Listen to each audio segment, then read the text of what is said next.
Hello students, अब हम देखते हैं SN1 पे कुछ क्वेश्चंस। ठीक है, अभी तक हमने देखा था SN1 रिएक्शन होती क्या है, ठीक है, उसका मैकेनिज्म क्या है और उसकी कैरेक्टरिस्टिक क्या थी, यानी ठीक है। और उसकी कैरेक्टरिस्टिक में हमने खास बात क्या पढ़ी थी कि जो चार मेजर फैक्टर होते हैं, सबस्ट्रेट, लिविंग ग्रुप, सॉल्वेंट और न्यूक्लियोफाइल। तो इसमें से मेजरली क्या है, सबस्ट्रेट की जो स्टेबिलिटी होती है, मतलब लिविंग ग्रुप निकलने के बाद जो कार्बोकेटाइन बनता है, कार्बोकेटाइन की स्टेबिलिटी पे SN1 के रेट ऑफ रिएक्शन डिपेंड करेगी। पहली चीज जो हमने मोस्ट फेवरेबल कंडीशन में भी लिखा था पॉइंट। दूसरी चीज, जो जितना अच्छा लिविंग ग्रुप होगा, ठीक है, जो जितना अच्छा लिविंग ग्रुप होगा उसकी रेट ऑफ रिएक्शन उतनी फास्ट होगी कि जल्दी से वो कार्बोकेटाइन बन जाए, क्योंकि हमारे पास SN1 के अंदर 2 स्टेप में रिएक्शन होती और जो इसका फर्स्ट स्टेप होता है वो RDS होता है, रेट डिटरमाइनिंग स्टेप होता है, जिससे हमें पता लगता है कि रिएक्शन कितनी फास्ट होगी। ठीक है, जो थर्ड चीज थी वो थी सॉल्वेंट। सॉल्वेंट हमने बोला था कैसा होना चाहिए, इसमें सॉल्वेंट पोलर प्रोटिक सॉल्वेंट होना चाहिए। और अच्छा अगर ये हो, बेस्ट चीज ये हो कि अगर वो सॉल्वेंट ही एज ए न्यूक्लियोफाइल क्या करने लगे, बिहेव करने लगे। ठीक है, तो 3 फेवरेबल कंडीशन थी। हाँ, न्यूक्लियोफाइल के लिए हमने बोला था कि एज सच न्यूक्लियोफाइल पे कोई इसकी डिपेंडेंस नहीं होती, लेकिन अगर वीक न्यूक्लियोफाइल हो तो ज्यादा बेटर होगा as compare to strong nucleophile. ठीक है, वो ऐसा क्यों, ये अगर हम SN2 पढ़ लेंगे उसके बाद मैं दोनों में कंपैरिजन बताऊंगा तो और ज्यादा इजीली समझ में आएगा। ठीक है, तो अब पहले हम इस पे कुछ क्वेश्चंस कर लेते हैं। तो क्वेश्चन हमने लिख दिया है यहाँ पर, compare rate of reaction of given compound showing SN1। ठीक है, ये मैंने मेंशन कर दिया कि सारी ये अगर SN1 ही करे, यानी ठीक है, अगर सारी रिएक्शन SN1 ही दे रही है, ये SN1 के मैकेनिज्म के थ्रू जा रही है, तो इनमें से ये अलग अलग हमें क्या दे दिए, कंपाउंड दे दिए, तो कौन सी रिएक्शन फास्ट देगा और कौन सी स्लो देगा। तो इसमें हमें हर एक इस तरह के क्वेश्चन में जब हम रेट को कंपेयर करें किसी के क्वेश्चन को मैकेनिज्म के थ्रू, तो हमें उसमें क्या देखना होता है कि क्या डिफरेंट चीज़ है, यानी तो अगर इसमें तुम ध्यान से देखोगे, ये मेरा सबस्ट्रेट है, ये मेरा लिविंग ग्रुप है, फिर ये substrate leaving group, substrate leaving group, substrate ये लिविंग ग्रुप। तो लिविंग ग्रुप सब में क्या क्लोरीन है, जो कि सब में कॉमन है। तो क्या लिविंग ग्रुप पे डिपेंड करेगा? बिल्कुल नहीं।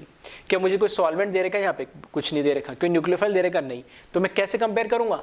सबस्ट्रेट से कंपेयर करूंगा। यहाँ पे CH3 दे रखा है, यहाँ पे इथाइल दे रखा है, यहाँ पे 2 डिग्री, ये 1 डिग्री, ये 2 डिग्री और 3 डिग्री। कहने मतलब है जब लिविंग ग्रुप निकल जाएगा तो मेरा जो फर्स्ट स्टेप में जो RDS स्टेप में कार्बोकेटाइन बनता है, तो कार्बोकेटाइन की स्टेबिलिटी पे ही क्या करेगी, रेट डिपेंड करेगी। हम ऑलरेडी कैरेक्टरिस्टिक में देख चुके हैं।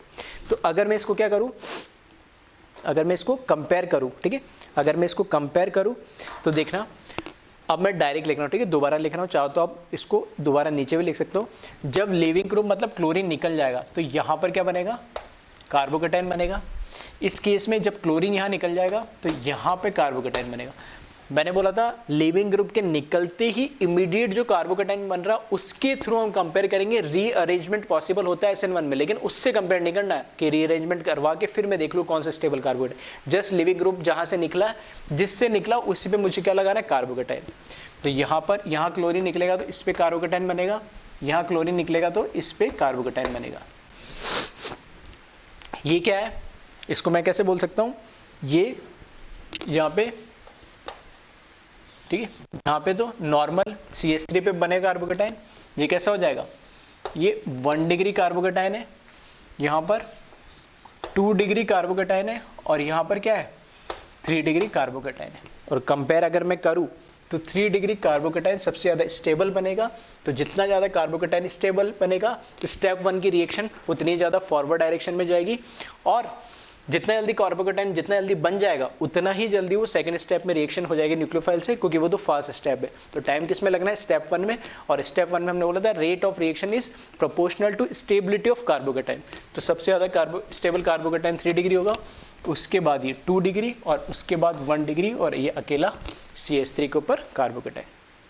इसी तरीके से सेकेंड को अगर हम कंपेयर करेंगे तो यहाँ देखिए फिर से क्या चीज़ सेम है। तो क्लोरीन लिविंग ग्रुप है, यहाँ पे भी क्लोरीन लिविंग ग्रुप है, ठीक है। SN1 इसने बोल ही दिया, तो जब यहाँ से क्लोरीन जाएगा तो इसके ऊपर कार्बोकेटाइन बनेगा, यहाँ से क्लोरीन जाएगा तो इसके ऊपर कार्बोकेटाइन बनेगा, ठीक है।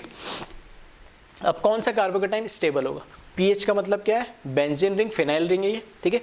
तो जब क्लोरीन यहाँ चल जाएगा तो ये कार्बोकेटाइन रीअरेंज होने के बाद यहाँ आता, तब तो इस बेंजीन रिंग के साथ क्या कर लेता वो, ठीक है, रेजोनेंस में चला जाता, ठीक है। लेकिन यहाँ पर जो हमारे पास कार्बोकेटाइन बना है वो कार्बोकेटाइन बनते ही इस बेंजीन रिंग के साथ क्या कर रहा है, रेजोनेंस स्टेबलाइज हो रहा है। मतलब यहाँ पे रीअरेंजमेंट के बाद होता है, यहाँ विदाउट रीअरेंजमेंट होता है। मैंने बोला था कि जो कार्बोकेटाइन की स्टेबिलिटी हम देखेंगे कभी SN1 के अंदर तो विदाउट रीअरेंजमेंट देखेंगे, यानी ठीक है, जब हमें स्टेबिलिटी को कंपेयर करना होगा।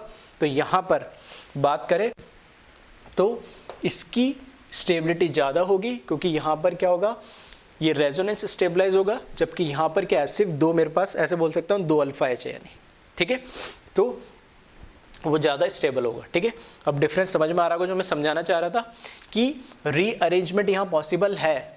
ठीक है, रीअरेंजमेंट यहाँ पॉसिबल है, लेकिन जब हम कार्बोकेटाइन की स्टेबिलिटी की जब बात करेंगे तो कार्बोकेटाइन की स्टेबिलिटी जस्ट इमीडिएट आफ्टर देखेंगे कि जब लिविंग ग्रुप निकल जाता है तो कार्बोकेटाइन कहाँ बन रहा है, जहाँ बन रहा है उसी के रेस्पेक्ट में हमें देखनी है। ठीक है, थर्ड को देखें आप, ये 4 मेंबर रिंग है। ठीक है, यहाँ पर 3 मेंबर रिंग है, इधर भी एक कार्बन के बाद ब्रोमीन है, एक कार्बन के बाद ब्रोमीन लगा है। ब्रोमीन जब निकलेगा तो यहाँ पर क्या बनेगा, कार्बोकेटाइन बनेगा, और यहाँ पे जब ब्रोमीन निकलेगा तो यहाँ पे कार्बोकेटाइन बनेगा। ठीक है, अब स्टेबिलिटी की अगर मैं बात करूँ तो दोनों में से ज़्यादा स्टेबल कौन सा है? देखो 4 मेंबर रिंग है, एंगल स्ट्रेंथ कम है, 3 मेंबर रिंग है, एंगल स्ट्रेंथ ज़्यादा है। लेकिन जब कार्बोकेटाइन बनेगा, जैसे ही कार्बोकेटाइन बनेगा तो ये हट जाएगा, ये बनेगा। इसको देख के आपको पहचान में आ रहा होगा क्या बन गया, डांसिंग रेजोनेंस। जब यहाँ कार्बोकेटाइन बनेगा तो हाँ 4-5 में एक्सपांशन हो सकता है, लेकिन वो रीअरेंजमेंट हमें करना ही नहीं है, हमें तो डायरेक्ट ऐसे देखना है। तो यहाँ पे 4 मेंबर 3 से ज़्यादा स्टेबल है, लेकिन यहाँ पे अपने आप में ये 3 मेंबर अब क्या बना ले रहा है, डांसिंग रेजोनेंस बना ले रहा है। तो डांसिंग रेजोनेंस बना ले रहा है तो इसकी स्टेबिलिटी ज़्यादा है। ठीक है, मैं रीजन सबके लिखते हैं, जैसे मैंने यहाँ लिखा 1 डिग्री 2 डिग्री 3 डिग्री कार्बोकेटाइन लिखते चलना। ठीक है, बाद में फिर परेशान हो गए जब 2 महीने 3 महीने बाद या 6 महीने बाद या 1 साल बाद जब देखोगे एग्जाम के लिए, तब किस तरीके से आपने कंपेयर करा, किसकी स्टेबिलिटी का ऑर्डर क्या था।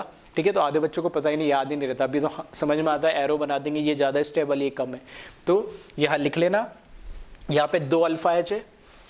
ठीक है, यहाँ पे सिर्फ 2 अल्फा एच है, मैं हर जगह लिख ले रहा हूँ, अपनी आदत डालो। ठीक है, रीजन लिखते चला करो, मैं सिर्फ बोल देता हूँ। ठीक है, मेरे पे इतनी जगह नहीं होती ना, इतना टाइम होता है कि हर चीज़ में छोटी छोटी चीज़ बार बार क्योंकि ऑलरेडी GOC में ये सारी चीज़ें मैं प्रैक्टिस करा चुका हूँ। लेकिन तुम्हारी आदत होती है, मैं नहीं लिख रहा तो तुम भी नहीं लिखोगे, मैं लिख देता हूँ तो तुम लोग भी लिख देते हो। ठीक है, और फिर अभी नहीं लिखोगे, फिर 2 महीने 4 महीने बाद पढ़ोगे, फिर पूछोगे सर ऐसा क्या था, वो क्या था, इसको किससे कंपेयर करा। तो रीज़न लिखते चला करो। ठीक है, अपनी आदत डालो, रीज़न लिखते चला करो। बहुत सारी चीज़ें जो मैं बोर्ड पे नहीं लिख पाता, कुछ चीज़ें जो इंपॉर्टेंट है वही लिख पाता हूँ। तो मैं लगता है कि मैंने बोल दी है तो मैं बाद में भूल सकते हो, यहाँ इंपॉर्टेंट है तो खुद अपने लिख लिया करो। ठीक है, ये आदत डाला करो, आप छोटे बच्चे नहीं हो कि एक लाइन में लिखो। यहाँ पर किसकी वजह से, रेजोनेंस स्टेबलाइज। ठीक है, यहाँ पे डांसिंग रेजोनेंस है। ठीक है, यहाँ पर कुछ नहीं है।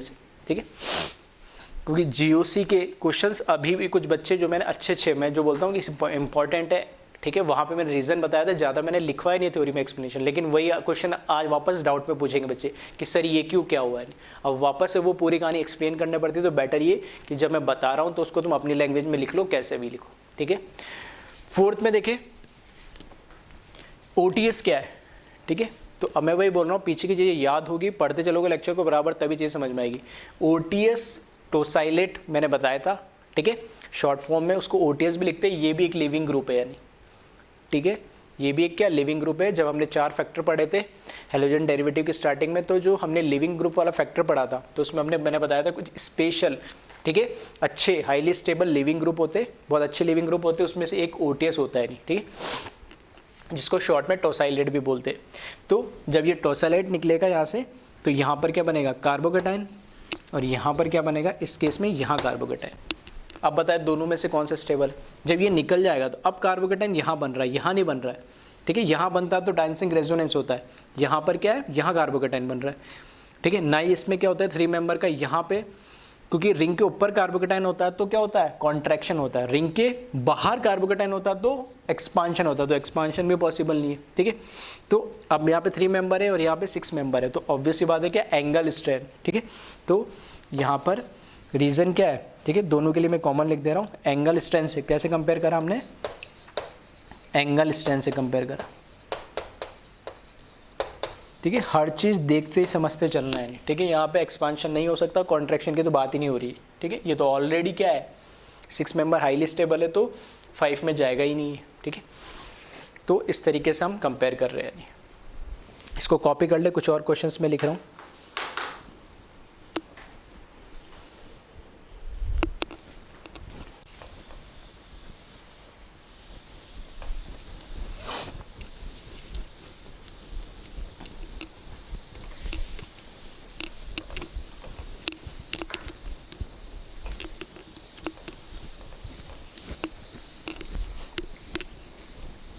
पीछे के जो भी हेलोजन डेरिवेटिव की स्पेशली बार बार मैं बोलता हूँ, जीओसी और आइसोमर, ठीक है। आइसोमरिज्म 2 चैप्टर क्लियर होंगे तो आगे ये जीओसी काफ़ी आसान हो जाएगी, ठीक है। डायरेक्ट इनडायरेक्ट वे में बार बार यूज़ होता ही है, तो 2 चैप्टर को कंप्लीट करते चले। और यहाँ पे जहाँ से रिएक्शन मैकेनिज्म स्टार्ट करा वो भी बहुत इंपॉर्टेंट है। तो ये एक सीक्वेंस है, इस सीक्वेंस को फॉलो करोगे तो आसानी से चीज़ें समझ में आएगी, अदरवाइज फिर चीज़ें उड़ती चली जाएगी और पता नहीं चलेगा हो क्या रहा है। नहीं,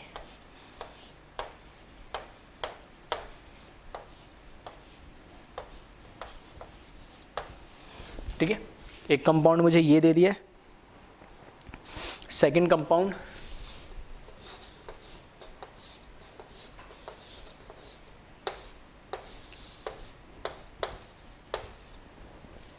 ये दिया है, और एक कंपाउंड और दे दिया थर्ड,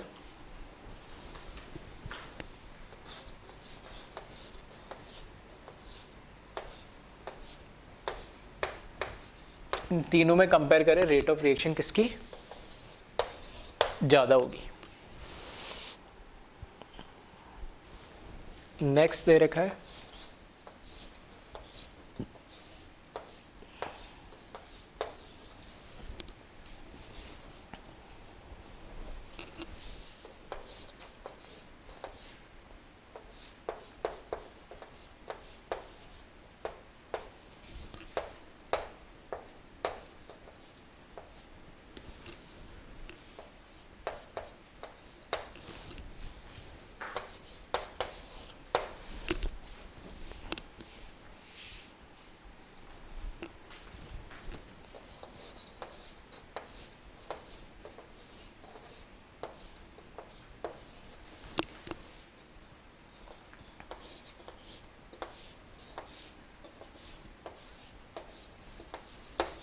ठीक है। इन तीनों में हमें कंपेयर करना है कि किसकी रेट ऑफ रिएक्शन ज़्यादा होगी। फिफ्थ की अगर मैं बात करूं तो फिफ्थ को ध्यान से देखोगे तो जैसे ही इस सब में भी ब्रोमीन ब्रोमीन तीनों में लिविंग ग्रुप आपस से क्या है, सेम है, लिविंग ग्रुप सेम है। तो मैं सबस्ट्रेट की स्टेबिलिटी मतलब कार्बोकेटाइन जो बनेगा उससे मैं कंपेयर करूंगा तो यहाँ पे बनेगा कार्बोकेटाइन, इसमें भी यहाँ पर कार्बोकेटाइन और इसमें भी यहाँ पे कार्बोकेटाइन, ठीक है। जैसे ही कार्बोकेटाइन बनेगा, ठीक है, जैसे ही कार्बोकेटाइन बनेगा तो देखना ये चला गया, ये बन गया कार्बोकेटाइन। सारे एटम देखना double single lone pair, double single lone pair, double single vacant orbital, double single vacant orbital. सारे एटम्स जो रिंग के अंदर है क्या है, कॉन्जुगेशन का पार्ट है, ठीक है। दूसरी चीज अगर मैं काउंट करूं, ठीक है, काउंट करूं तो 2 और इसमें 2 लोन पेयर है लेकिन एक ही यूज होगा, ठीक है। 2, 4 और 6 पाई इलेक्ट्रॉन है, 4n+2 पाई इलेक्ट्रॉन होने चाहिए किसके लिए, एरोमेटिसिटी के लिए, ठीक है। तो ये कैसा है, एरोमेटिक है। ये कैसा है, एरोमेटिक है, 6 पाई इलेक्ट्रॉन है, सारे कॉन्जुगेशन का पार्ट है, ठीक है। इसकी बात करें तो यहाँ पे देखना जैसे ये जाएगा तो कार्बोकेटाइन बनेगा। ये वाला एटम कार्बोकेटाइन का पार्ट, सॉरी ये वाला एटम कॉन्जुगेशन का पार्ट नहीं है, 4 पाई इलेक्ट्रॉन है तो एंटी एरोमेटिक नहीं है। एंटी एरोमेटिक ये कॉन्जुगेशन का पार्ट है, double single vacant orbital, double single vacant orbital, लेकिन डबल सिंगल और यहाँ पे कुछ नहीं है, तो ये एटम कॉन्जुगेशन का पार्ट नहीं है, तो ये कैसा हो जाएगा, नॉन एरोमेटिक।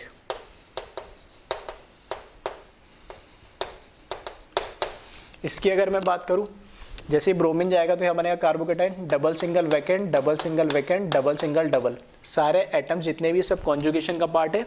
लेकिन इस पे पाई इलेक्ट्रॉन की बात करें 2 और 2 कितने, 4 pi electron, 4n pi electron होता है और n की वैल्यू 1 से स्टार्ट होती है, तो ये क्या बन जाता है, एंटी एरोमेटिक। तो ये क्या है, एंटी एरोमेटिक है। तो अगर मैं कंपैरिजन करूँ तो ऑब्वियस सी बात है कार्बोकेटाइन की स्टेबिलिटी एरोमेटिक की सबसे ज़्यादा होती है, फिर नॉन एरोमेटिक की, और सबसे कम किसकी, एंटी एरोमेटिक की। वापस से पूरा GOC यूज़ हो रहा है। फिर यहाँ आ जाए, इस केस में जब क्लोरीन है और यहाँ पे भी क्लोरीन है, दोनों में क्लोरीन ही सेम लिविंग ग्रुप है, तो यहाँ पे बनेगा कार्बोकेटाइन और इसमें यहाँ पे बनेगा कार्बोकेटाइन। ठीक है, यहाँ कार्बोकेटाइन बनेगा तो देखना lone pair single vacant orbital, lone pair single vacant orbital, यहाँ 2 लोन पेयर, यहाँ 1 लोन पेयर है, इससे कोई फर्क नहीं पड़ना है। ठीक है, फर्क क्या पड़ना है, एक तरीके से कौन सी हो रहा है रेजोनेंस, ये बैक बॉन्डिंग टाइप हो रही है। ठीक है, बैक क्या हो रहा है, यहाँ पर बैक बॉन्डिंग हो रही है। ठीक है, रेजोनेंस का एक लास्ट स्टेप हमने पढ़ा था, बैक बॉन्डिंग जिसमें होती है। ठीक है, तो ये बैक बॉन्डिंग हो रही है। अब बैक बॉन्डिंग के अंदर एक्स्ट्रा क्या बनता है, पाई बॉन्ड बनता है। बॉन्ड बनने से क्या स्टेबिलिटी ऑब्वियसली बात बढ़ती है, लेकिन ये भी बना रहा है, ये भी बना रहा है, तो कौन सा अच्छा बैक बॉन्डिंग बनाएगा, वो अच्छा बैक बॉन्डिंग बनाएगा जो अपने लोन पेयर को ईजिली क्या करेगा, पाई बॉन्ड के अंदर शेयर करना चाहेगा। और कौन शेयर करेगा, जिसकी इलेक्ट्रॉन को डोनेट करने की या देने की टेंडेंसी अच्छी होगी। और कौन देना चाहेगा, जो इलेक्ट्रॉन को रखना नहीं चाहता, मतलब जिसकी इलेक्ट्रॉन नेगेटिविटी कम होगी। जिसको इलेक्ट्रॉन नेगेटिविटी ज़्यादा होगी इलेक्ट्रॉन को नहीं देना चाहेगा, और जिसकी इलेक्ट्रॉन नेगेटिविटी थोड़ी कम होगी तो कंपेरिजन ईजिली देना चाहेगा।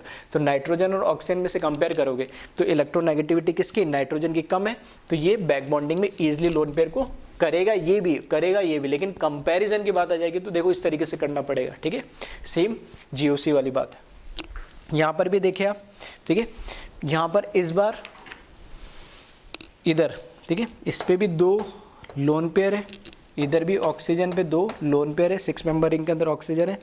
क्लोरीन क्लोरीन सेम है, यहाँ भी कार्बोकेटाइन बनेगा और यहाँ भी कार्बोकेटाइन बनेगा।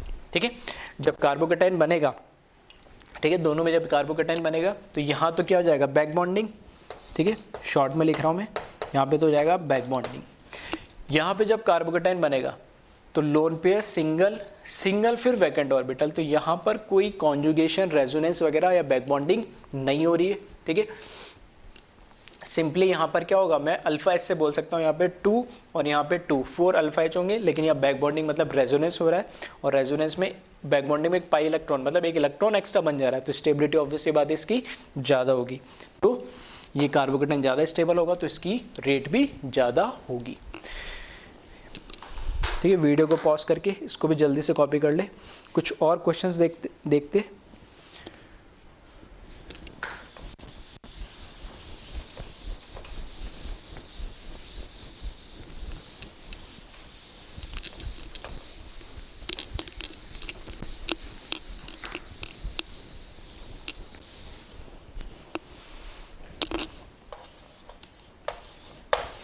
ठीक है, नेक्स्ट कंपैरिजन देखें।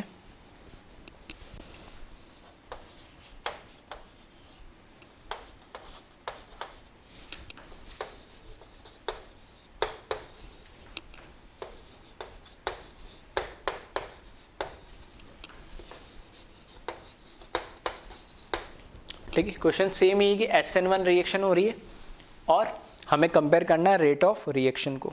ठीक है, इसको आप कंपेयर करें।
ठीक है, इनको कंपेयर करें और बताएं कि किसमें रेट ऑफ रिएक्शन ज़्यादा होगी।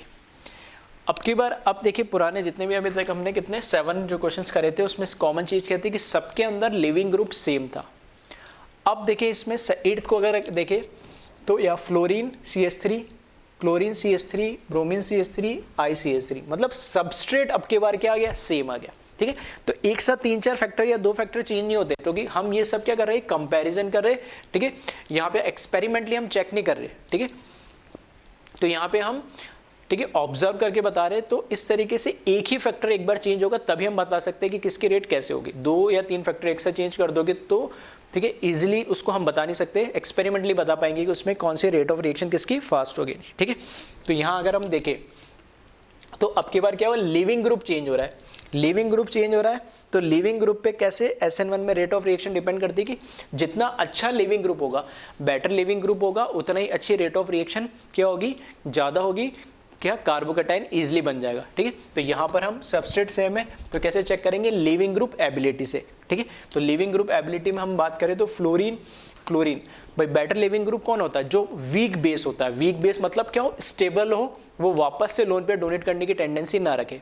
तो फ्लोरीन, क्लोरीन, ब्रोमीन और आयोडीन में से ठीक है क्या बनेगा, यहाँ पे एक तरीके से यहाँ पे F- बनेगा, Cl- बनेगा, Br- बनेगा और I- बनेगा। यहाँ पे सब कार्बोकेटाइन बनेगा। ठीक है, तो जहाँ डिफरेंस आ रहा है जिससे कंपेयर करना वही बता रहा हूँ। तो F-, Cl-, Br- और I- में ठीक है ज़्यादा स्टेबल कौन होगा, I- होगा, बड़ा इसका साइज होता है, उस पर नेगेटिव चार्ज इतना स्टेबल होता है। ठीक है, लिविंग ग्रुप वाले फैक्टर में हम ये ठीक है डिटेल में मैं ऑलरेडी डिस्कस कर चुका हूँ।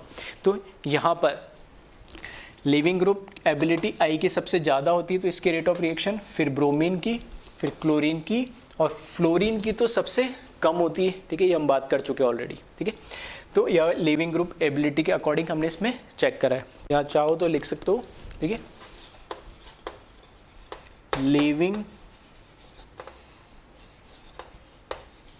ग्रुप एबिलिटी के अकॉर्डिंग हमने इसको कंपेयर करा इस बार। ठीक है, पिछले वाले 7 और इसमें आप डिफरेंस है। सेम यहाँ देखोगे तो लिविंग ग्रुप में मैंने स्पेशल लिविंग ग्रुप बताया था, टोसाइलेट, नोसाइलेट। ठीक है, वैसा ही कुछ बनाया। तो देखना मेन ये हमारा क्या है, सबस्ट्रेट है। ये सबस्ट्रेट देख रहे हो सब में सेम है, ये हमारा क्या सबस्ट्रेट है। और आगे जो दे रखा है वो पूरा क्या दे रखा है, हमें लिविंग ग्रुप दे रखा है। तो जब यहाँ सबस्ट्रेट से ये O- जाएगा तो यहाँ क्या बनेगा, कार्बोकेटाइन। तो कार्बोकेटाइन तो सेम बनेगा, यहाँ पे नेगेटिव चार्ज आएगा, इस ऑक्सीजन पे नेगेटिव चार्ज आएगा और इस ऑक्सीजन पे नेगेटिव चार्ज आएगा। ये क्या है, नोसाइलेट है पूरा। ठीक है, अब तीनों में मैं कंपेयर करूं, सबस्ट्रेट तो तीनों में कार्बोकेटाइन सेम बनेगा, तो किससे कंपेयर करेंगे हम, लिविंग ग्रुप से। तो लिविंग ग्रुप में अगर हम कंपेयर करेंगे, लिविंग ग्रुप कौन सा ज्यादा स्टेबल होगा, क्योंकि इस पे ठीक है लिविंग ग्रुप पे क्या आ रहा है, नेगेटिव चार्ज आ रहा है। लिविंग ग्रुप पे नेगेटिव चार्ज आ रहा है, तो नेगेटिव चार्ज किस पे ज्यादा स्टेबल होगा वो हमें देखना है। नहीं तो ये देखना, यहाँ से ही बेंजीन रिंग वाला पार्ट तो तीनों के अंदर क्या कॉमन है ये। ठीक है, डिफरेंस कहाँ से आ रहा है, यहाँ NO2 है, यहाँ कुछ नहीं लगा, वहाँ CH3 लगा। तो NO2 कैसा ग्रुप है, NO2 है हमारा -M वाला ग्रुप, वो इलेक्ट्रॉन विड्रॉइंग ग्रुप है। तो नेगेटिव चार्ज है, रेजोनेंस के थ्रू जब रिंग में जाएगा तो ये इलेक्ट्रॉन को विड्रॉ करके उसको स्टेबलाइज करेगा। यहाँ पर कोई फैक्टर नहीं लगा हुआ इधर।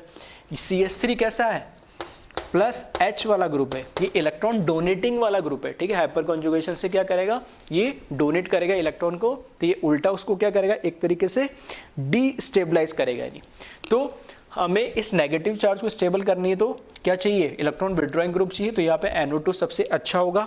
ठीक है, तो लिविंग ग्रुप की स्टेबिलिटी इसमें सबसे ज़्यादा अच्छी होगी, लिविंग ग्रुप की स्टेबिलिटी अच्छी होगी, तो ये लिविंग ग्रुप भी क्या होगा, अच्छा होगा और ईजिली ये क्या करेगा, इसमें से निकल जाएगा। उसके बाद यहाँ पर कोई फैक्टर विड्रॉ करने वाला तो नहीं है बेंजीन के साथ, लेकिन डोनेट करने वाला भी नहीं है। ठीक है, लेकिन यहाँ पर ये क्या है, इलेक्ट्रॉन को और डोनेट करके इलेक्ट्रॉन डेंसिटी बढ़ा रहा है, ऑलरेडी इस पे क्या है, नेगेटिव चार्ज है। तो इसमें कंपैरिजन करेंगे तो इस तरीके से लिविंग ग्रुप एबिलिटी के अकॉर्डिंग हम इसका ये रेट ऑफ रिएक्शन का ऑर्डर हो जाएगा। सेम 10th के अंदर अगर हम देखें, ठीक है 10th वाले के अंदर अगर हम देखें तो यहाँ पर ठीक है PHCH2, यहाँ पर क्या आएगा, इधर कार्बोकेटाइन आएगा, यहाँ पे भी PHCH2 पे कार्बोकेटाइन आएगा। O के ऊपर ये हमारा लिविंग ग्रुप है और यहाँ पर ये लिविंग ग्रुप है। तो यहाँ पे कार्बोकेटाइन वो भी रेजोनेंस स्टेबलाइज होगा बेंजीन रिंग से, यहाँ पे कार्बोकेटाइन वो भी बेंजीन रिंग से स्टेबलाइज होगा। तो यहाँ से तो कोई चेंज नहीं आ रहा है, दोनों में सेम है। डिफरेंस कहाँ से आ रहा है? यहाँ से। तो इसमें कैसे देखोगे, यहाँ पर वापस देखोगे तो RS बनेगी इक्वल RS, लेकिन इसके साथ लगा CH3, यहाँ लगा CF3। जो CH3 है ये कैसा है? CH3 है वो है हमारा प्लस I ग्रुप, जबकि CF3 ये कैसा है? Minus I group. अब यहाँ पे नेगेटिव चार्ज है, तो इस नेगेटिव चार्ज को स्टेबल करना है हमें, तो RS तो बनी रहेगी दोनों में इक्वल RS, लेकिन यहाँ पे एक एक्स्ट्रा फैक्टर लगा है जो इलेक्ट्रॉन को क्या करना चाहेगा? विड्रॉ करना चाहेगा, इलेक्ट्रॉन डेंसिटी कम करेगा। जबकि यहाँ पे इलेक्ट्रॉन की डेंसिटी को क्या करेगा? और बढ़ाएगा, तो उसको डिस्टेबलाइज करेगा कार्बन आयन को। ठीक है, तो यहाँ पर बेटर लिविंग ग्रुप कौन सा होगा? ये होगा, क्योंकि इस पे जो नेगेटिव चार्ज होगा उसको स्टेबलाइज करने के लिए फ्लोरीन लगे हुए 3, जबकि यहाँ पे 3 हाइड्रोजन, मतलब प्लस I देगा, ये माइनस I देगा, तो ये ज़्यादा स्टेबल होगा। ठीक है, तो इस तरीके से आप कंपेयर इसको कर सकते हो। तो दो फैक्टर से रिगार्डिंग, ठीक है, इस तरीके से सॉल्वेंट का इफेक्ट कैसा होता है वो भी हम आगे इस तरीके के क्वेश्चंस देखेंगे।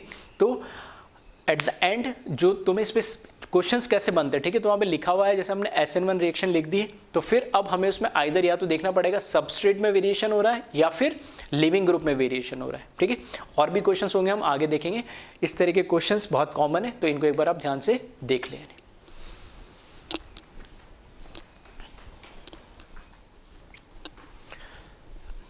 नेक्स्ट क्वेश्चन है हमारे पास, compare rate of reaction for given SN1 reactions. ठीक है, हमें कुछ जो फॉलोइंग पेयर्स दे रखे हैं, ऐसे बोल सकता हूँ, कुछ हमें रिएक्टेंट टाइप में, ठीक है, देखने में थोड़ा सा अजीब लग रहा होगा। ठीक है, मतलब मैं समझाता हूँ कि हमें कुछ रिएक्टेंट्स दे रखे, प्रोडक्ट क्या बन रहा है वो नहीं पूछा गया है। ठीक है, अकेला रिएक्टेंट दे रखा है, या उसके साथ कोई न्यूक्लियोफाइल दे रखा है, या कई जगह सॉल्वेंट भी दे रखा है। प्रोडक्ट क्या बनेगा वो नहीं पूछा है, सिर्फ ये पूछा है कि कौन सी रिएक्शन फास्ट होगी, किसकी क्या स्पीड रहेगी, रेट क्या रहेगी। ठीक है, तो जैसे फर्स्ट वाले के अंदर क्या है, क्रॉस बना रखे, मतलब यहाँ कार्बन है 1 2 3, कुछ नहीं दे रखा, तो इधर भी कार्बन, इधर भी कार्बन, इधर भी कार्बन, 3 मिथाइल लगे और इधर Cl लग गया। ठीक है, तो फिशर प्रोजेक्शन के फॉर्म में दे रखा है। एरो दे दिया, एरो के ऊपर लिख दिया, इसका मतलब ये सॉल्वेंट दे रखा है। न्यूक्लियोफाइल नहीं दे रखा है, मेरे पास सिर्फ सबस्ट्रेट दे रखा है, मतलब जो हमारा रिएक्टेंट है सबस्ट्रेट प्लस, जिसके अंदर क्या लगा हुआ है? लिविंग ग्रुप Cl लगा हुआ है, और यहाँ पर मुझे कोई न्यूक्लियोफाइल नहीं दिया, सिर्फ सॉल्वेंट दे दिया है। दूसरे के अंदर सेम यहाँ पर Cl की जगह क्या Br लगा और सॉल्वेंट दे दिया। तो इस फर्स्ट में और सेकंड में दोनों में से किसकी रेट ऑफ रिएक्शन फास्ट होगी ये हमें बताना है। ठीक है, इस तरीके से क्वेश्चंस लिख रखे।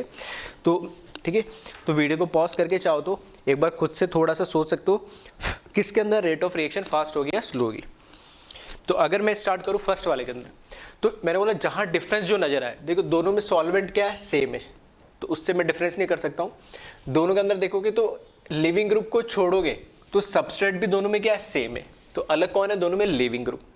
तो rate of reaction leaving group पे कैसे डिपेंड करती है? Rate of reaction is directly proportional to ability of leaving group. जितना अच्छा लिविंग ग्रुप होगा उतनी ही अच्छी रेट ऑफ रिएक्शन होगी। ठीक है, इस तरह के क्वेश्चन ऑलरेडी हम कर चुके हैं। तो Cl और Br में से अच्छा लिविंग ग्रुप कौन है? Br, क्योंकि ये Br जो माइनस बनेगा, ठीक है, लिविंग ग्रुप जो Br माइनस बनेगा लिव होने के बाद, वो अच्छा क्या है? वीक बेस है, तो लिविंग ग्रुप भी क्या होगा? वो अच्छा होगा। तो यहाँ पर दोनों में से रेट किसकी फास्ट होगी? सेकेंड वाले की। तो यहाँ पर ठीक है, Lg लिविंग ग्रुप एबिलिटी के अकॉर्डिंग मैंने क्या करा? कंपेयर करा है। ठीक है, तो ये थोड़ा सा हिंट के लिए मैंने आपको लिख दिया। और दोनों में अगर मैं कंपेयर करूंगा, ठीक है, फर्स्ट सेकंड में से कौन सा? सेकंड की रेट ऑफ रिएक्शन ज़्यादा होगी। फिर इसमें देखिए सेकंड वाले के अंदर सेम मैंने लिख दिया जो इधर लिखा था, बस नीचे इसकी कंसंट्रेशन 1 मोलर लिख दी। अब की बार मैंने न्यूक्लियोफाइल लिख दिया, उसकी कंसंट्रेशन 2 मोलर लिख दी, एरो दे दिया, कुछ इसकी रिएक्शन होगी, प्रोडक्ट से मुझे मतलब नहीं। फिर यहाँ पर मैंने रिएक्टेंट लिख दिया, 2 मोलर लिख दी इसकी कंसंट्रेशन, यहाँ पर न्यूक्लियोफाइल लिख दिया, उसकी कंसंट्रेशन लिख दी, एरो लिख दिया, इसमें सॉल्वेंट नहीं लिखा। तो ऐसे कई जगह तीनों लिखे हुए हो सकते हैं, कई जगह 2 लिखे हो, कई एक जगह, जो लिखा हुआ उसी को हमने बस पढ़ना है। तो इसको ध्यान से देखना, इसकी कंसंट्रेशन 1 मोलर है, ये न्यूक्लियोफाइल है, इसकी कंसंट्रेशन है 2 मोलर। सेम जो रिएक्टेंट इसमें है फर्स्ट वाले में, सेम रिएक्टेंट यहाँ सेकंड में, बस वहाँ कंसंट्रेशन 1 मोलर है, यहाँ कंसंट्रेशन 2 मोलर है। न्यूक्लियोफाइल यहाँ पे भी OH माइनस है, यहाँ पे भी न्यूक्लियोफाइल OH माइनस है, यहाँ पे कंसंट्रेशन इसकी 2 मोलर है और यहाँ पे कंसंट्रेशन इसकी कितनी है? 1 मोलर है। तो अब कैसे डिसाइड करेंगे रेट ऑफ रिएक्शन? तो रेट ऑफ रिएक्शन मैंने बताया था किस पे डिपेंड करेगा, हमारे पास जो सबस्ट्रेट होगा या रिएक्टेंट होगा उसकी कंसंट्रेशन पे, लिविंग ग्रुप की एबिलिटी पे, और तीसरा सॉल्वेंट पे। न्यूक्लियोफाइल पे SN1 की रिएक्शन की डिपेंडेंस नहीं होती, इंडिपेंडेंट ऑफ न्यूक्लियोफाइल या concentration and strength of nucleophile, हमने ये पढ़ लिखा था, ठीक है, कैरेक्टरिस्टिक में। तो यहाँ पे OH माइनस 2 मोलर हो, 1 मोलर हो या 10 मोलर हो या कितना भी हो, क्योंकि ये न्यूक्लियोफाइल है, इसकी कंसंट्रेशन या इसकी स्ट्रेंथ स्ट्रॉन्ग है या वीक है उससे हमें कोई लेना देना नहीं। डिसाइड कौन करेगा? अब सॉल्वेंट तो दे नहीं रखा, सिर्फ हमारे पास ये जो रिएक्टेंट है सबस्ट्रेट है वो डिसाइड करेगा। अब इसमें देखिए तो ये सबस्ट्रेट प्लस लिविंग ग्रुप, और यहाँ पे भी सबस्ट्रेट और लिविंग ग्रुप दोनों सेम है, तो ये यहाँ से भी डिफरेंस नहीं आ रहा। डिफरेंस कहाँ से क्रिएट हो रहा है? डिफरेंस क्रिएट हो रहा है यहाँ से। यहाँ पे 1 मोलर दे रखा है और यहाँ पर क्या दे रखा है? 2 मोलर। तो रेट ऑफ रिएक्शन जो होती है SN1 की इज डायरेक्टली प्रोपोर्शनल टू, हमने लिखा था रेट लॉ के अंदर, K proportional to concentration of हमारा रिएक्टेंट या जो सबस्ट्रेट प्लस लिविंग ग्रुप जो होता है। तो यहाँ पे जितनी ज़्यादा कंसंट्रेशन होगी, ठीक है, रेट लॉ में यही लिखा था RL, तो ये क्या है? R है और ये L है। Rate of reaction is proportional to RL, तो जिसकी कंसंट्रेशन RL में ज़्यादा होगी रेट ऑफ रिएक्शन भी वहाँ क्या होगी? ज़्यादा होगी। तो यहाँ किससे कंपेयर कर रहा हूँ इस बार? मैं कंसंट्रेशन से कंपेयर कर रहा हूँ। तो फर्स्ट और सेकंड में कंपेयर करूँ तो यहाँ 1 मोलर है इसकी कंसंट्रेशन, यहाँ 2 मोलर है, तो यहाँ पर वापस से सेकेंड वाले की रेट ऑफ रिएक्शन क्या होगी? ज़्यादा होगी। और यहाँ किससे कंपेयर करा मैंने? कंसंट्रेशन ऑफ RL, ठीक है, ये एक हिंट टाइप लिख दे रहा हूँ ताकि तुम्हें समझ में आए। मैं सिर्फ बोलते जा रहा हूँ, अगर तुम्हें लग रहा है कि भाई मेरे को याद नहीं रहेगा तो इसके रीजन लिखते चलना, किस क्वेश्चन में मैं कैसे कंपेयर करते चल रहा हूँ, ठीक है। इस तरह के क्वेश्चन आते वही मैं बता रहा हूँ किस वे में आते। थर्ड को देखोगे ध्यान से, वापस ये RL लिखा हुआ है, सबस्ट्रेट प्लस लिविंग ग्रुप, इसकी कंसंट्रेशन 1 मोलर। OH माइनस ये न्यूक्लियोफाइल, इसकी कंसंट्रेशन 1 मोलर। इस बस सॉल्वेंट भी लिख दिया H2 एरो के ऊपर, प्रोडक्ट से हमें मतलब नहीं क्योंकि हमें रेट पता करनी। वापस सेम जो यहाँ पे देखना, सेम यहाँ पर RL है यानी सबस्ट्रेट प्लस लिविंग ग्रुप है, यहाँ पर भी सेम है, इसकी कंसंट्रेशन भी 1 मोलर। न्यूक्लियोफाइल 1 मोलर है, यहाँ पे भी न्यूक्लियोफाइल सेम है लेकिन 2 मोलर है, सॉल्वेंट दोनों में सेम है। डिफरेंस कहाँ आ रहा है? डिफरेंस सिर्फ आ रहा है यहाँ पर ये 1 मोलर दे रखा है और यहाँ पर कितना दे रखा है? 2 मोलर दे रखा है। तो बताए किसकी रेट ऑफ रिएक्शन ज़्यादा होगी? तो अभी जस्ट मैंने बताया, बस कंफ्यूज ना हो, इसी तरीके से एक क्वेश्चन करा दिया कि मैंने बोला rate of reaction of SN1 reaction is independent of concentration and strength of nucleophile. Nucleophile क्या है? दोनों सेम है, अलग भी होते तो कोई फर्क नहीं पड़ता। इनकी कंसंट्रेशन क्या है? यहाँ पर दोनों की कंसंट्रेशन अलग थी तो भी कोई फर्क नहीं पड़ना, यहाँ पे भी दोनों की कंसंट्रेशन अलग है तो भी कोई फर्क नहीं पड़ना। न्यूक्लियोफाइल से तो कोई लेना देना ही नहीं हो SN1 को। अब यहाँ पर देखिए सॉल्वेंट भी दोनों में क्या आ गया? सेम आ गया, ठीक है। यहाँ पर देखना सबस्ट्रेट जो RL है, सबस्ट्रेट प्लस लिविंग ग्रुप जो हमारा रिएक्टेंट है, वो भी दोनों में सेम है और दोनों की कंसंट्रेशन भी सेम है।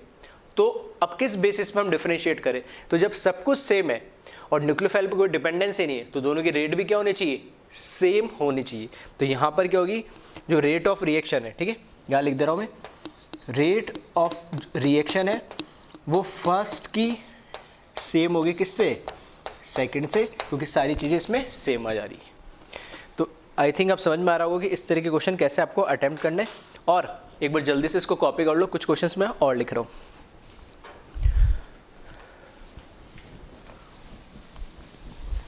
ठीक है, तो इस तरीके से क्वेश्चन से आपको आइडिया लग जाएगा कि क्वेश्चंस आते कैसे और उनको किस बेसिस पे कंपैरिजन करके सॉल्व करना है।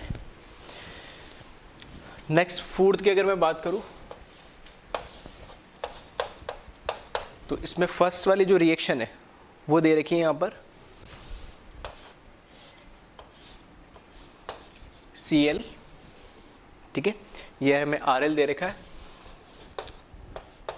तो यहाँ पे हमें सॉल्वेंट दे दिया है।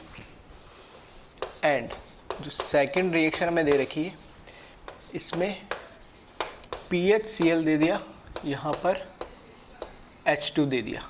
इस पे बताया रेट ऑफ रिएक्शन किसकी ज़्यादा होगी।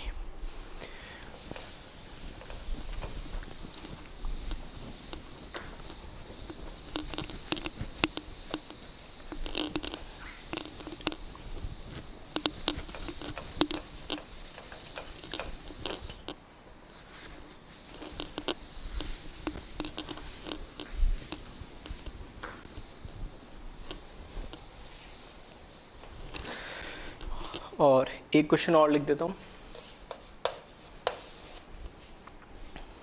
केस में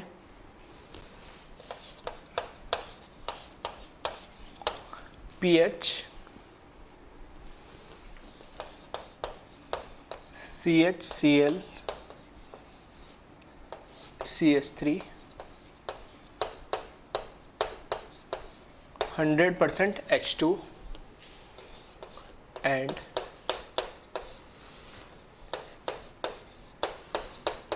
pH CHCl CH3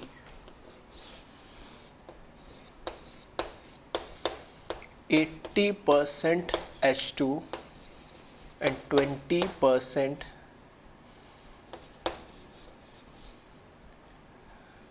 CH3OH। ठीक है, इनमें भी कंपेयर करना है किसकी रेट ऑफ रिएक्शन ज़्यादा होगी। अब यहाँ पर देखिए, पहले फोर्थ की बात कर ले हम, तो आई थिंक ये कर लिया होगा। देखो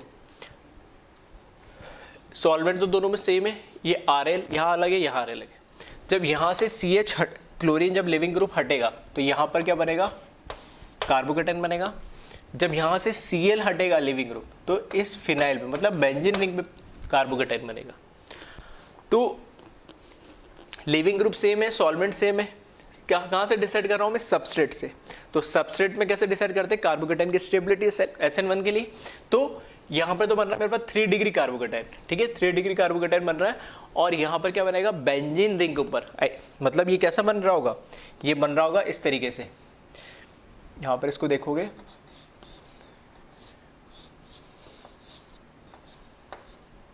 ठीक है, यहाँ से Cl हटेगा तो इधर ही कार्बोकेटाइन बन रहा होगा। तो दोनों में से बताएं कौन सा कार्बोकेटाइन ज़्यादा स्टेबल होगा, दोनों में से कौन सा कार्बोकेटाइन ज़्यादा स्टेबल होगा। तो ये 3 डिग्री कार्बोकेटाइन तो स्टेबल होगा, लेकिन यहाँ पर क्या है, ये sp2 कार्बन है, बेंजीन रिंग के ऊपर क्या आ रहा है, कार्बोकेटाइन हो रहा है। तो ये तो क्या होगा, हाईली अनस्टेबल, इवन ये तो बनना ही नहीं चाहेगा, ठीक है, ये बनना ही नहीं चाहेगा, sp2 पे कार्बोकेटाइन आना ही नहीं चाहेगा ये, ठीक है। तो एक तरीके से अगर मैं बोलूँ तो ये तो रिएक्शन होगी ही नहीं, ठीक है, रिएक्शन पॉसिबल ही नहीं है, हाईली अनस्टेबल फॉर्म आ जाता है इसका कि बेंजीन रिंग के ऊपर कार्बोकेटाइन, क्योंकि sp2 कार्बन है। तो रिएक्शन तो सिर्फ कौन सी होगी, ये फर्स्ट वाली होगी। तो रेट ऑफ रिएक्शन ऑब्वियस सी बात है इसकी होगी। फिफ्थ वाला देखिए, ये इंपॉर्टेंट है, ठीक है, ये फिफ्थ वाला इंपॉर्टेंट है, रीज़न मैं बता दे रहा हूँ, ठीक है, लिख लेना। पहले तो आप खुद सोचें, यहाँ पर ये क्या है, 100% H2 का मतलब है पूरा जो सॉल्वेंट है वो यहाँ पर क्या है, H2 है। यहाँ पे लिखा मैंने 80% H2 और 20% CH3OH। और इसको चलो कोई रहने दो, इसमें क्या है, ये 2 सॉल्वेंट दे रहे एक तरीके से, ठीक है। यहाँ पे एक अकेला सॉल्वेंट है 100% H2 है, और यहाँ पे 2 सॉल्वेंट है, वाटर प्लस मिथेनॉल, तो 2 सॉल्वेंट हो गए। अब इसमें से बताना रेट ऑफ रिएक्शन किसकी ज़्यादा है। तो यहाँ पर RL जो सबस्ट्रेट प्लस लिविंग ग्रुप है, देखना दोनों में क्या है, सेम है। तो अब डिफरेंस कहाँ से आ रहा है, डिफरेंस आ रहा है हमारे पास किसका, सॉल्वेंट का। यहाँ पे 100% H2 है और यहाँ पे 80% H2 है। तो सॉल्वेंट से कैसे डिसाइड करेंगे, हमने बोला था SN1 के लिए पोलर प्रोटिक सॉल्वेंट फेवरेबल होता है, ठीक है, बहुत अच्छा होता है। और अगर वही न्यूक्लियोफाइल बन जाए तो और अच्छी बात है। तो हम तो पहले अभी बात कर लेते हैं, न्यूक्लियोफाइल की बात तो नहीं कर रहे, लेकिन पोलर प्रोटिक सॉल्वेंट होगा तो अच्छा होगा, ठीक है, ताकि सॉल्वेशन क्या हो, ईजिली होगा, एनर्जी ज़्यादा रिलीज होगी।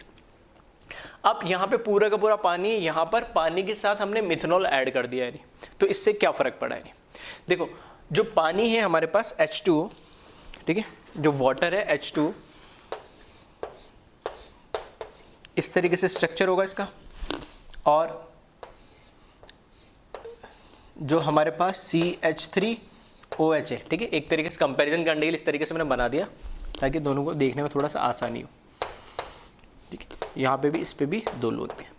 देखो यहाँ पे जो हमारे पास H2O, इसके ऊपर क्या होगा, इस पे तो होगा पार्शियल नेगेटिव, यहाँ पे पार्शियल पॉजिटिव और यहाँ पे पार्शियल पॉजिटिव। इधर भी क्या होगा, पार्शियल नेगेटिव, यहाँ पार्शियल पॉजिटिव। क्या इस पे कोई चार्ज आ रहा होगा, ऐसा जिस पे कोई पॉजिटिव चार्ज नहीं आ रहा होगा। देखो जब सॉल्वेशन होगा तो सॉल्वेशन के अंदर जब एनाइन का सॉल्वेशन होगा, ठीक है, कैटाइन का सॉल्वेशन होगा, तो ये ऑक्सीजन वाला पार्ट उसकी तरफ जाएगा, तब तो कोई दिक्कत नहीं, यहाँ पे भी ऑक्सीजन वाला जाएगा, यहाँ पे भी ऑक्सीजन वाला जाएगा।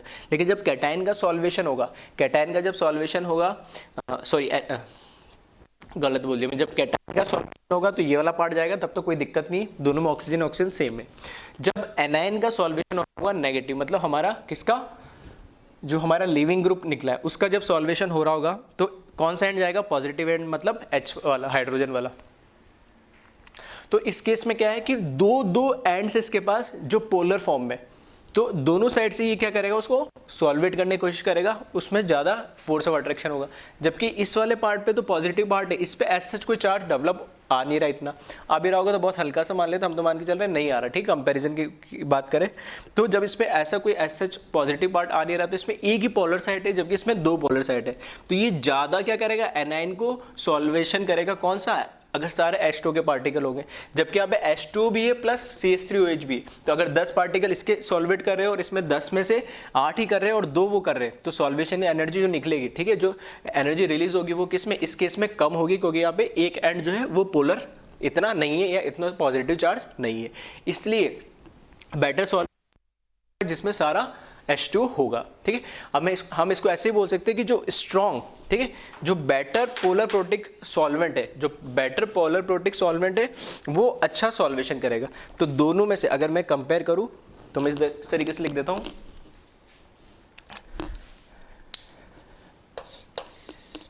बेटर पोलर प्रोटिक सॉल्वेंट, ठीक है, बेटर पोलर प्रोटिक सॉल्वेंट दोनों में से कौन है, H2 है, तो इस वजह से जो फर्स्ट वाला है इसकी रेट ऑफ रिएक्शन भी क्या होगी, ज़्यादा होगी, यानी एक तो रीज़न होता है ये। एक दूसरा रीज़न इस तरीके से भी समझाया जाता है इसमें कि डाइलेक्ट्रिक कांस्टेंट, ठीक है, आई थिंक अब आपको समझ में आना लग गया होगा क्योंकि आप 12th क्लास में इलेक्ट्रोस्टैटिक्स में आप पढ़ते हैं, यानी ठीक है, फिजिक्स के अंदर डाइलेक्ट्रिक कांस्टेंट, ठीक है, 1/4πε। तो डाइलेक्ट्रिक कांस्टेंट जिसका जितना ज़्यादा होगा, फोर्स ऑफ अट्रैक्शन उनके अपोजिट पोल्स का भी क्या होगा, उतना ही ज़्यादा होगा, जितना ज़्यादा फोर्स ऑफ अट्रैक्शन होगा उतनी एनर्जी रिलीज होगी। तो अगर एक्सपेरिमेंटली देखें तो डाइलेक्ट्रिक कांस्टेंट जो H2 का वो ज़्यादा है एज कंपेयर टू कोई भी एल्कोहल से, ठीक है, तो डाइलेक्ट्रिक कांस्टेंट ज़्यादा होगा, तो इसके बीच में, एनाइन के बीच में और इसके बीच में जो हमारे पास वाटर मॉलिक्यूल है, ये जो हमारा सॉल्वेंट है, उनके बीच में फोर्स ऑफ अट्रैक्शन भी ज़्यादा होगा, फोर्स ऑफ अट्रैक्शन ज़्यादा होगा तो एनर्जी भी क्या करेगा, ज़्यादा रिलीज करेगा, ठीक है, इस तरीके से भी हम इसको समझ सकते हैं। तो एक बार इसको कॉपी कर ले, कुछ और क्वेश्चन हम करते हैं।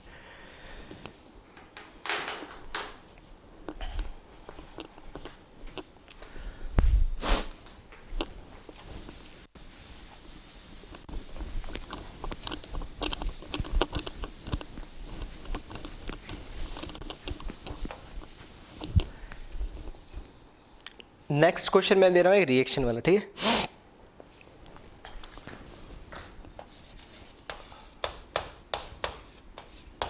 Right the product of given reaction. अभी तक हम सिर्फ रेट की बात कर रहे थे, ठीक है, और मैक्सिमम क्वेश्चन रेट से आते हैं। प्रोडक्ट कैसे बनेगा, क्या बनेगा, उसकी मैंने बात नहीं करी, ठीक है। अब मैं बात कर रहा हूँ प्रोडक्ट बनाना है हमें, ठीक है, तो एक थोड़ा सा कंप्लीट मैकेनिज्म वैसे मैं बता चुका हूँ इन जनरल, ठीक है। एक बार मैं एग्जाम्पल लेके एक मैकेनिज्म और मतलब उसी मैकेनिज्म को एग्जाम्पल से समझा देता हूँ, फिर बाकी प्रोडक्ट आप उसमें बनाइएगा क्या क्या प्रोडक्ट बनेंगे, यानी। तो पहला एक एग्जाम्पल ले लेता हूँ मैं। फर्स्ट मैंने ले लिया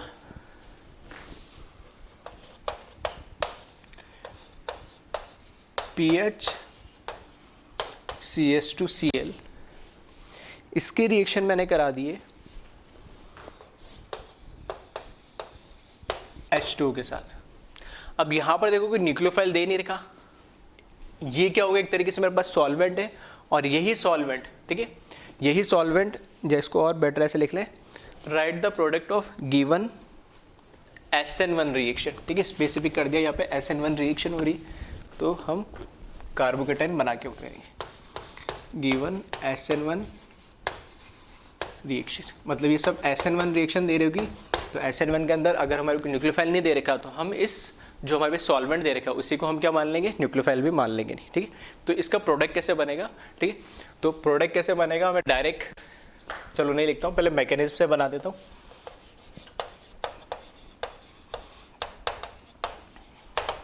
देखो मैकेनिज्म में क्या होता है, दो स्टेप होते हैं। स्टेप 1 में क्या होगा, कार्बोकेटाइन का फॉर्मेशन।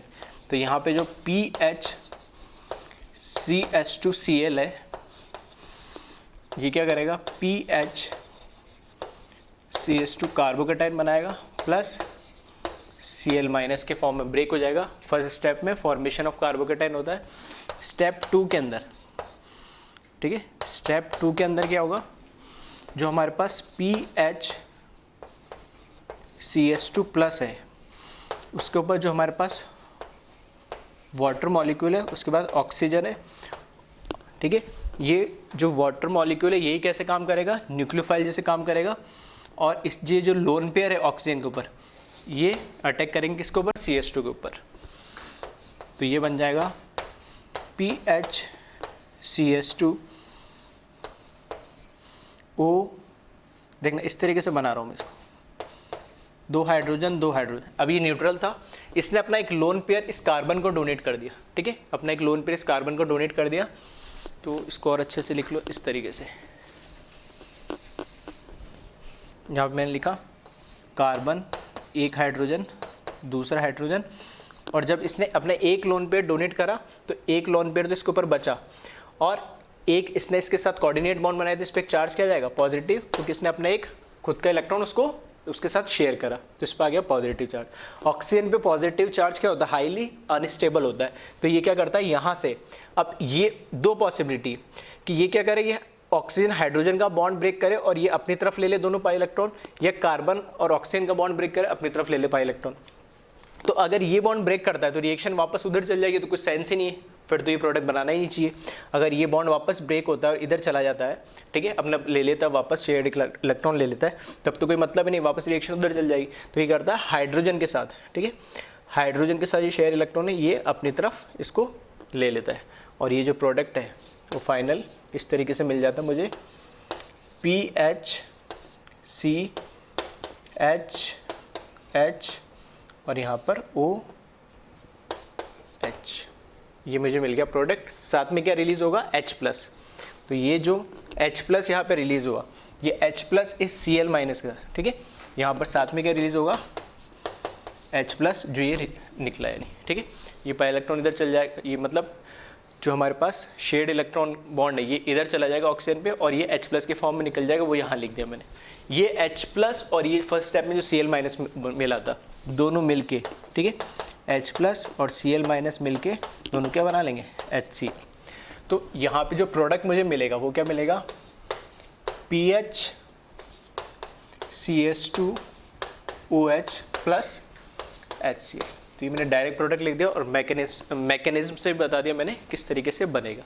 देखो ये 2 ही स्टेप में रिएक्शन। अब कई बच्चों के ऐसा होता है कि हर बार जो मैं स्टेप लिखता हूँ वो एक नया स्टेप होता है, नहीं, पहले स्टेप में कार्बोकेटाइन बनाई एक स्टेप है, दूसरे स्टेप में कार्बोकेटाइन के साथ H2 as a nucleophile attack करके यहाँ पे इसने प्रोडक्ट बना लिया। हाँ, ये जो स्टेप है इसमें H+ का ऐड होना, H+ का निकालना, ये कोई स्टेप नहीं कहलाता है, ठीक है। तो ऐसे काउंट मत करना, ये 1 2 फिर सर 3 और ये 4, नहीं, ये सब काम एक साथ हो रहे थे। जब ये बना तो Cl माइनस निकल गया, उसके बाद H2 ने जब इस पर अटैक करा, ठीक है, H2 ने इस पर अटैक करा, तो एक्चुअल में यहाँ से H+ जैसे निकलेगा Cl माइनस इसको अटैक कर लेगा नहीं, ठीक है। तो वो एक स्टेप में हो जाता था। मैंने बस समझाने के लिए पहली बार है तो अलग अलग बताया।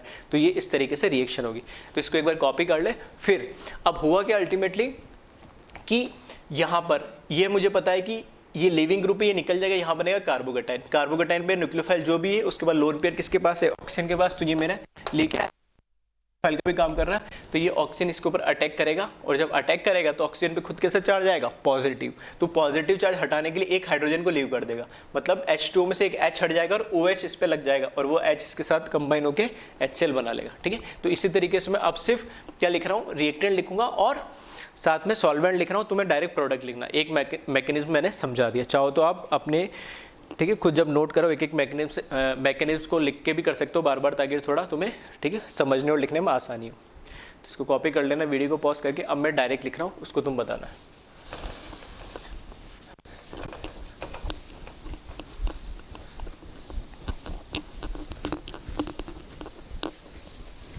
ठीक है, सेम रिएक्टेंट ले रहा हूँ मैं, बस मैं क्या कर दे रहा हूँ, इस बार सॉल्वेंट चेंज करता जा रहा हूँ।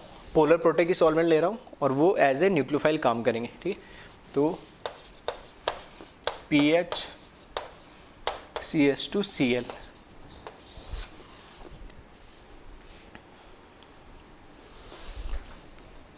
यहाँ पर मैंने रिएक्शन करा दी एक बार इसकी CH3OH के साथ, फिर एक बार रिएक्शन करा दी मैंने इसकी RC डबल बॉन्ड OH के साथ, फिर ठीक है 4 अलग अलग रिएक्शन है, मैं एक साथ लिख दे रहा हूँ बस इनको, फ़र्क इतना ही है। PHOH के साथ करा दी और लास्ट जो रिएक्शन है वो मैंने H2S के साथ करा दी। और ये सभी कैसे पोलर प्रोटिक सॉल्वेंट है जो एज ए न्यूक्लियोफाइल भी क्या करेंगे, काम करेंगे। ठीक है, अब देखो हर केस में यहाँ पर क्या ये लिविंग ग्रुप निकल जाएगा। ठीक है, यहाँ पे क्या बनेगा, कार्बोकेटाइन। इस कार्बोकेटाइन पे वापस इस ऑक्सीजन पे जो लोन पेयर है, ठीक है, इससे ये अटैक करेगा। ठीक है, यहाँ पर ये ऑक्सीजन अटैक करेगा, यहाँ पर ये ऑक्सीजन अटैक करेगा। ठीक है, इससे मत करवाना, कौन सा, ये वाला करेगा, क्योंकि ये कैसा, ये वाला ऑक्सीजन sp2 है। ठीक है, तो वो लोन पेयर डोनेट नहीं करना चाहेगा, ये sp3 ये इजिली डोनेट करेगा नहीं। फिर वापस यहाँ पर ये ऑक्सीजन, और इस बार ऑक्सीजन तो नहीं, कौन करेगा, सल्फर कर देगा उसकी जगह। ठीक है, इस तरीके से। तो जब इसके साथ जैसे उसमें प्रोडक्ट बनाया था, तो इसमें देखना क्या प्रोडक्ट बनेगा, PHCH2 कार्बोकेटाइन पे क्या लग जाएगा, OCH3 लगेगा, और इस ऑक्सीजन से ये H+ के फॉर्म में निकलेगा, और वहाँ से Cl तो ये HCl बना लेगा, इस तरीके से। ठीक है, तो मैकेनिज्म मैंने बताया, वैसे भी कर सकते हो और डायरेक्ट भी कर सकते हो। यहाँ पर बताया प्रोडक्ट, तो यहाँ पर बन जाएगा PHCH2, ये वाला ऑक्सीजन से कनेक्ट होगा, तो ये OC डबल बॉन्ड O और ये R, और यहाँ पर HCl, ये H इस Cl के साथ कंबाइन हो जाएगा, इस ऑक्सीजन से यहाँ पर अटैक करेगा। तो मैंने उल्टा उस तरीके से लिख दिया, OC डबल बॉन्ड OR। यहाँ पर फिर इस ऑक्सीजन से अटैच होगा, तो ये बन जाएगा PHCH2। ठीक है, ये लिखा कार्बोकेटाइन, फिर वापस यहाँ पे ऑक्सीजन और यहाँ पर PH प्लस HCl। इसके साथ जब रिएक्शन होगी तो बना लेगा PHCH2SH। ठीक है, जैसे H2 था वैसे क्या रह जाएगा, SH रह जाएगा प्लस HCl। ठीक है, तो इस केस में ये वाला क्वेश्चन हो गया जिसमें हम प्रोडक्ट भी बना रहे हैं। ठीक है, एक लास्ट क्वेश्चन और देख लेते हैं इस पे, स्टीरियो केमिस्ट्री से रिलेटेड। स्टीरियो केमिस्ट्री से रिलेटेड कैसा क्वेश्चन इसमें पूछा जाता है। ठीक है, तो स्टीरियो केमिस्ट्री में हमें पता है कि SN1 का जो इंटरमीडिएट बनता है कार्बोकेटाइन। ठीक है, वो कार्बोकेटाइन क्या होता है, कार्बोकेटाइन प्लेनर होता है, तो उस पर जब न्यूक्लियोफाइल अटैक करता है तो वो अगर वो कायरल है, अगर वो कायरल सेंटर है, ठीक है, अगर कायरल नहीं है तो बात नहीं करते, लेकिन अगर कायरल सेंटर है तो वो टॉप से भी कर सकता है, बॉटम से भी कर सकता है। तो उसमें क्या बनेंगे, एनेंशियोमर्स बनने की पॉसिबिलिटी होती है। और एनेंशियोमर्स अगर बन रहे, तो अगर इक्वल अमाउंट में अगर मॉलिक्यूल्स बन रहे आधे आधे, ठीक है, तो उसमें क्या रेसिमिक मिक्सचर भी बन सकता है। ठीक है, तो क्वेश्चन रेसिमाइजेशन बोल के, एनेंशियोमर बोल के, या नंबर ऑफ प्रोडक्ट बोल के कैसे भी पूछा जा सकता है। तो एक बार इसको कॉपी कर ले, वीडियो को पॉज करके एक लास्ट क्वेश्चन उस पर देख लेते हैं, स्टीरियो केमिस्ट्री से रिलेटेड जो है।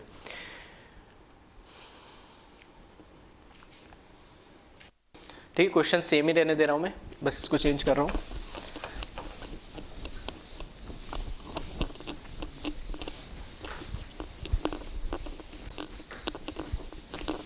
ठीक है, नेक्स्ट क्वेश्चन है, मैं लिख नहीं रहा हूं, क्वेश्चन वापस यही लिख लेना, सेम ही टाइप का क्वेश्चन है, हमें प्रोडक्ट बताना है इसके। इसमें बात करूं फर्स्ट। ठीक है, फर्स्ट हमें दे रखा है इसमें, यहाँ दे दिया CH3 Cl PH, और यहाँ पर हाइड्रोजन लगा दिया। ठीक है, और यहाँ पर हमें क्या दे दिया इसने,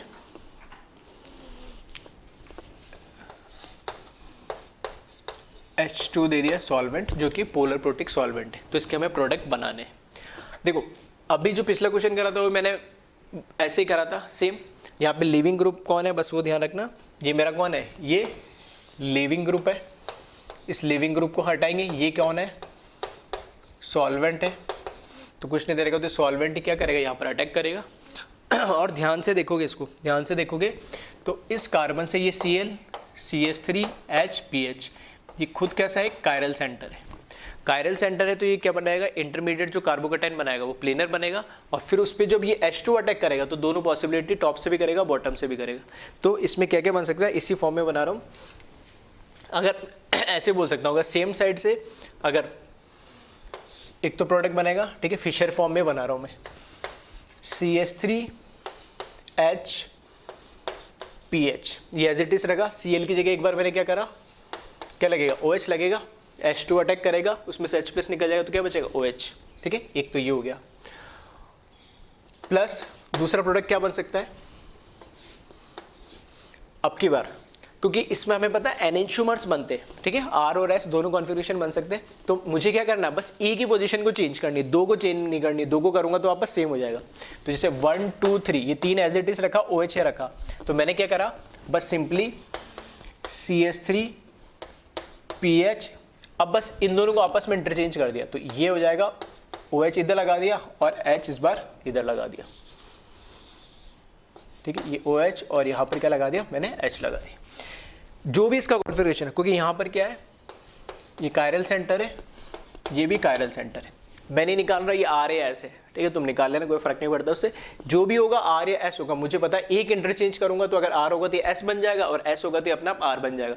तो वो तो मुझसे पूछा नहीं कि कौन सा R या S है, मेरे से पूछा प्रोडक्ट बनाओ, तो ये कैसे भी कर सकते थे। अगर मैं क्या करता, इन दोनों को इंटरचेंज कर देता और इन दोनों को इंटरचेंज कर देता तो भी हमारा क्या रहता है, ये मॉलिक्यूल एज इट इज रहता, कॉन्फ़िगरेशन में कुछ चेंज नहीं आता। तो मैंने बस सिंपल क्या करा, एक तरीके से इसमें जहां लगा एक बार उधर लगा दो, एक बार उसके अपोजिट साइड लगा दो, तो दो प्रोडक्ट बन जाएंगे। तो R और S दोनों इसमें बन जाएंगे, ठीक है। तो यहाँ मैं लिख देता हूँ, इसमें R एंड S कॉन्फ़िगरेशन दोनों बनेंगे, कौन सा क्या है वो तुम निकाल लेना, उससे कोई फर्क नहीं पड़ता, क्वेश्चन में पूछा नहीं गया नहीं। नेक्स्ट ऐसे क्वेश्चन लिख रहा हूँ, उसको तुम बनाना उसके प्रोडक्ट।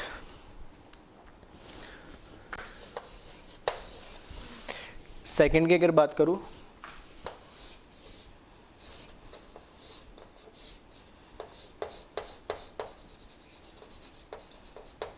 ठीक है, और यहाँ पर मैंने लगा दिया Cl और यहाँ पर वापस मैंने H2 लगा दिया।